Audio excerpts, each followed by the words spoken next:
I guess when you're involved in the whole climate change dialogue, you've got two options. You can try and get people who believe in the fact that it's a reality and are prepared to do something to do more or do something, or you can engage with people who fundamentally don't believe and spend all your time involved in arguing with them as to the reality of climate change. I prefer to deal with the former, which are people who are prepared to act, because one person's ton of CO2 at the end of the day is the same as another's. And PICA are a great example of an organisation getting on the front foot with this. They're the Prudential Investment Company of Australia. They're the largest strata manager in Australia, and 40% of Australia's carbon footprint comes from the energy required to light and heat and cool apartment buildings and shared office blocks, and PICA have 15% of that market. So if we're serious about trying to do something about Australia's carbon footprint, an organisation like PICA has to be involved. So I'm their environment ambassador and very pleased to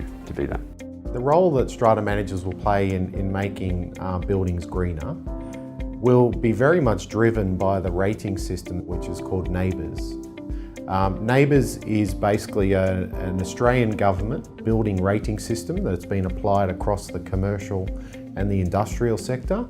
And the government has just announced that within the next few years, they're going to be implementing the same system for residential buildings. So suddenly, when you're buying an apartment or wanting to rent an apartment, the rating of that building will become a very important decision for purchasers or prospective tenants. And obviously, strata managers are responsible for managing these buildings and obviously play a leading role in recommending changes and improvements to the building, especially around sustainability.